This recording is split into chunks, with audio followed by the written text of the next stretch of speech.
This is The Bible and Homosexuality. I'm your host, Elton Sherwin.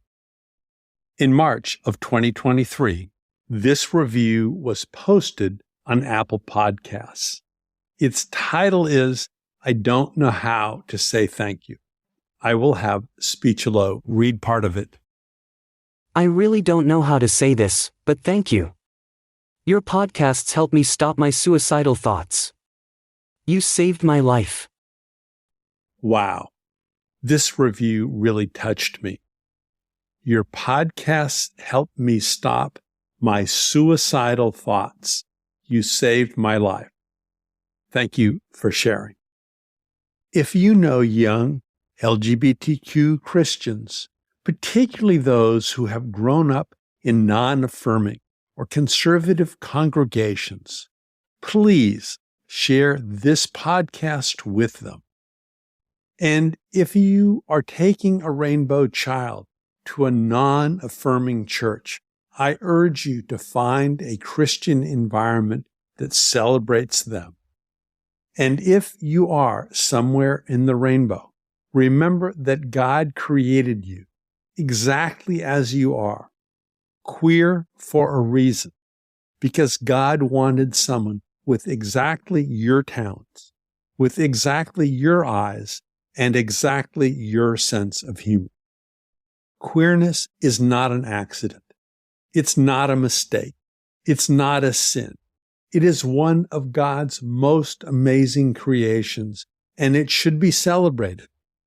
Remember, the Bible tells us that God knit you together in your mother's womb exactly as you are. Episode 4, Men Lying with Men in Leviticus.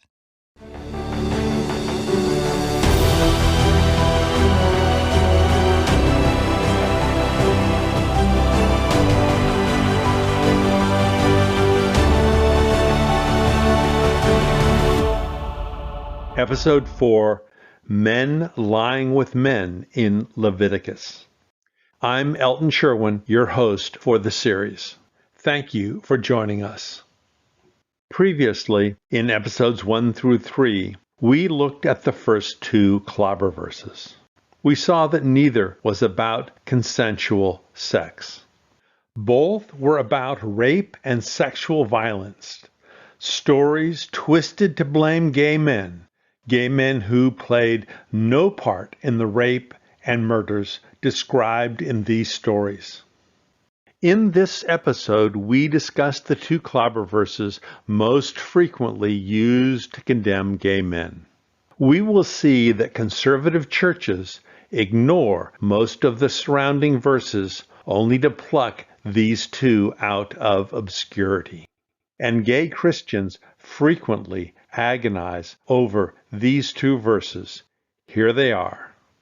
Leviticus 18, verse 22. You shall not lie with a male, as with a woman, it is an abomination. And the second. Leviticus 20, verse 13. If a man lies with a male, as with a woman, both of them have committed an abomination, they shall be put to death. Wow. In English, and out of context, these verses seem very damning. First, let's look at the context. Then, next time, we will look at the Hebrew. Leviticus bans over 70 activities, including the selling of land, the wearing of mixed fiber clothes, the trimming of beards, the mistreatment of foreigners, and body piercing. Leviticus also bans planting different types of seeds in the same field, not standing in the presence of the elderly, working on the Sabbath, eating shrimp or crab, eating pork. It's a long list. A link to the longer list is in the notes. Most churches today ignore all the dietary laws and many of the other rules in Leviticus. Christian churches claiming all same-sex relationships are forbidden ignore most of the adjacent verses. Conservative churches don't believe the selling of land is forbidden. Think how the history of the world would have changed if Christians had been forbidden to buy and sell land. Conservative churches also don't believe cursing your mother or father should be punished by death, as Leviticus commands. And conservative churches don't believe mixed fiber clothes are sinful. What makes men lying with men different? Why must we keep this part of Leviticus but can ignore most other parts? There really is no satisfactory explanation. It appears to be a cultural and sexual bias. How do churches choose which Levitical laws to follow? Do not hold back the wages of a hired worker overnight. Leviticus chapter 19, verse 13. This is universally ignored. I know of no churches that pay their employees daily. And then there is, Do not cut the hair on the sides of your head, or trim your beard. Leviticus chapter 19, verse 27. all churches ignore this rule and allow men to trim their beards and shave. Some churches even require their employees to have neatly trimmed beards, directly contradicting this Levitical commandment. And then there is, The foreigner, residing among you, must be treated as your native born. Love them as yourself, for you were foreigners in Egypt.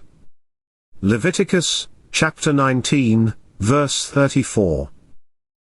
I have never heard of a conservative pastor calling for all foreigners residing among us to be treated as native born, obtaining driver's licenses, being able to work, receiving Social Security, and so forth.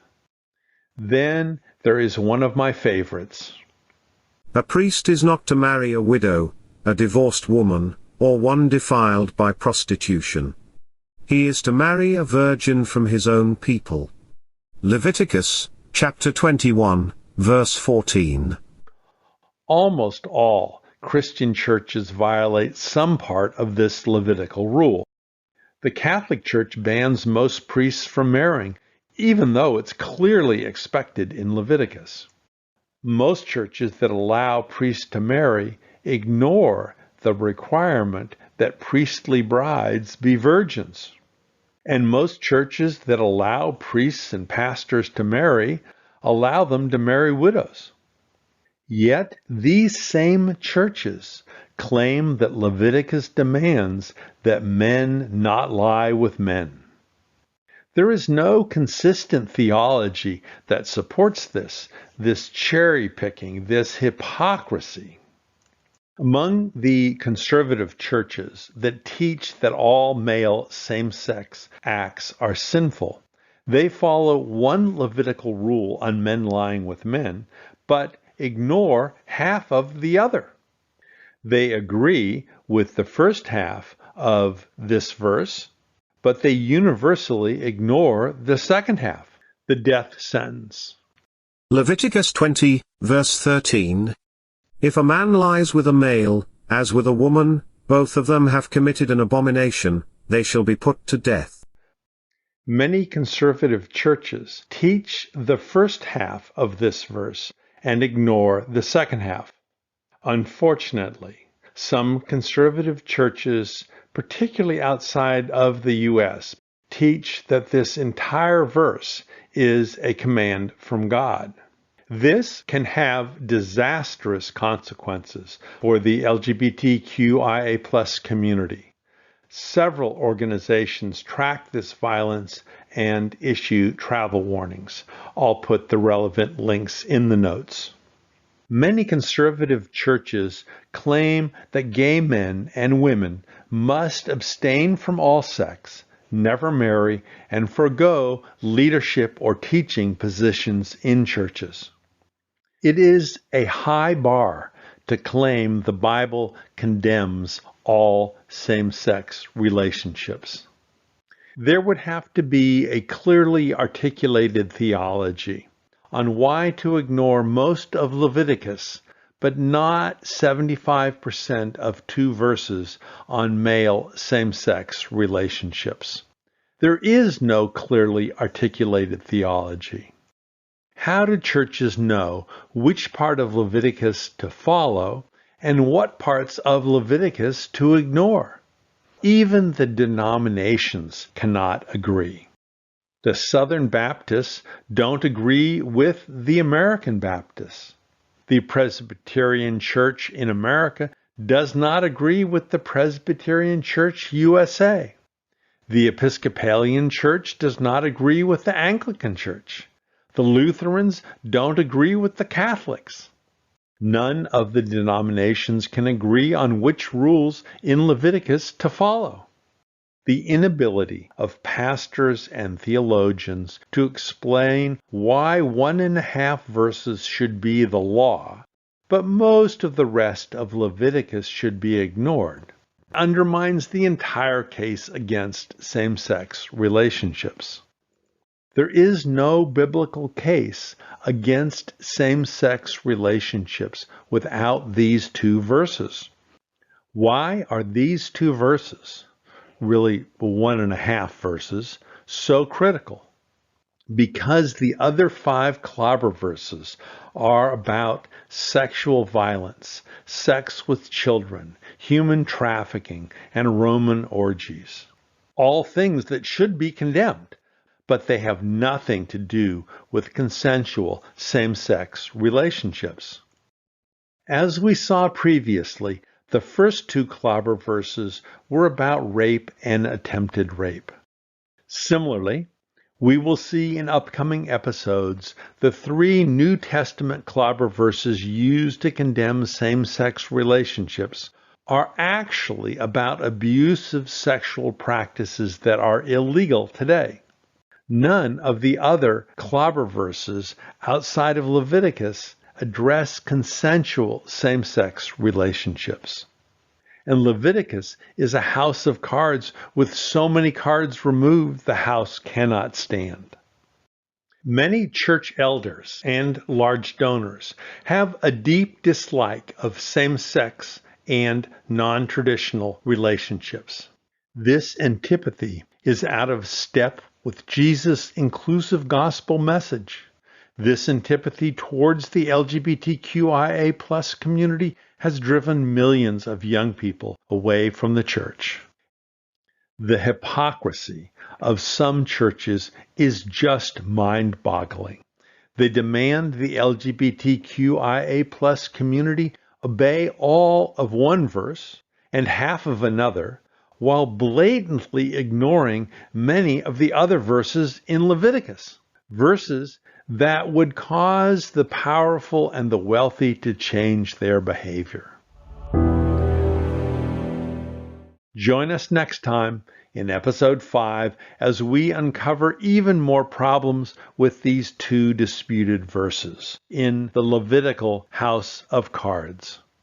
And then in episodes 6 and 7, we will look at what Jesus said about sexual minorities.